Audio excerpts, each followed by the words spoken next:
लड़के ने झील में एक ग्रेनेड फेंका, उम्मीद करते हुए कि धमाका कुछ मछलियों को सतह पर ले आएगा, लेकिन ग्रेनेड फटा नहीं। दृढ़ निश्चयी होकर उसने एक और फेंका, यह मानते हुए कि इस बार वह कुछ पकड़ लेगा। उसकी हैरानी की बात यह थी कि जो सतह पर आया वह हजारों तैरते हुए शरीर थे। हालांकि वह अप्रभावित था, क्योंकि दुनिया जहरीली गैसों से बुरी तरह प्रदूषित थी और लाशों को देखना सामान्य हो गया था। भूख एक निरंतर संघर्ष थी और कई लोग रास्तों पर जीवित रहते थे।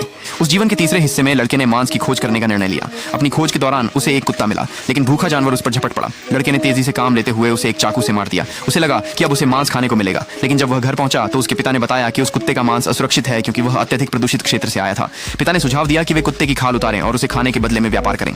अगले दिन पिता खाल को एक पड़ोसी के पास ले गए, दावा किया कि कुत्ता उसका था और जबरन खाल निकाल ली। हालांकि पिता को कहानी पर संदेह था, वह हथियार की वजह से लड़ने की हिम्मत नहीं कर सके। पड़ोसी के व्यवहार से नाराज होकर लड़के ने, जो दूर से देख रहा था, पड़ोसी के आंगन में चुपके से घुसकर कुछ चीजें चुराने का फैसला किया।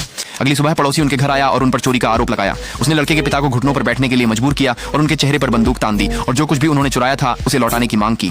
डरे हुए लड़के ने अपने पिता की जान बचाने के लिए सब कुछ वापस कर दिया और पड़ोसी आखिरकार चला गया। इस घटना के बाद पिता ने लड़के को थप्पड़ मारा और कहा कि चाहे हालात कितने भी कठिन क्यों न हो, उसे कभी भी दूसरों की चीजें नहीं लेनी चाहिए। सदमे में लड़के ने अपने पिता के लिए और भी गहरी नफरत और पड़ोसी के लिए और भी गहरी नफरत पालना शुरू कर दिया।